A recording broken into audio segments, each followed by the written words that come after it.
Hi friends, మీకు ఈ video నచ్చితే లైక్ చేయండి, సబ్స్క్రైబ్ చేయండి. లక్ష్మి దగ్గరికి జాను రావడం ఏంటి లక్ష్మి అని అడుగుతూ ఉంటుంది. ఆ మనిషి రాక్షసి బావగారి అనే అక్క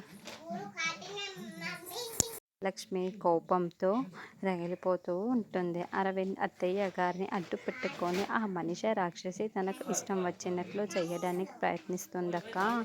అసలు ఊరుకోవద్దక్క, దాని ఆట కట్టించాలి అక్క అని జాని కోపంతో రగిలిపోతూ చెబుతూ ఉంటుంది. నేను చూసుకుంటాను జాను, ఆ మనిషి ఏది పడితే అది చేస్తూ ఉంటే నేను ఎందుకు సైలెంట్గా ఊరుకుంటాను అని లక్ష్మి అంటుంది.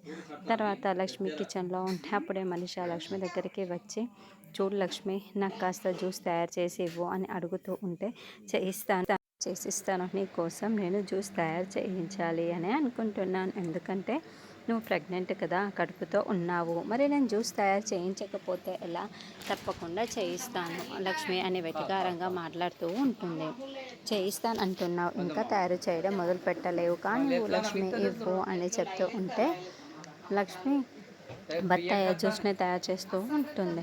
ఇదిగో మనిషి జ్యూస్ తాగు అని చెప్తూ ఉంటే, దాంతో తొలి రాత్రి పాలు పంచుకున్నట్లు ఇప్పుడు మిత్రతో కలిసి వెళ్ళి నేను ఈ జ్యూస్ తాగుతూ పంచుకుంటాను లక్ష్మి అని మనిషి చెప్తూ ఉంటే, నువ్వు ఈ రాత్రికి పంచుకుంటావు మనిషి, ఖచ్చితంగా పంచుకుంటావు, ఎందుకంటే నేను దాంట్లో అది కలిపేశాను కదా అని లక్ష్మి మనసులో అనుకుంటూ చాలా చాలా సంతోషపడుతూ ఉంటుంది.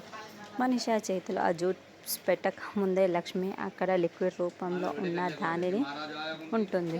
దాంతో మోషన్స్కి సంబంధించిన లిక్విడా, మరి ఇప్పుడు మనిషి దానిని తాకగానే రూమ్లోకి పరుగులు పెట్టనుందా, మిత్రతో పాటు పంచుకుంటుందా, మరి వెళ్ళిన మనిషి ఏ విధంగా తిప్పలు పడుతుందంటే నెక్స్ట్ ఎపిసోడ్.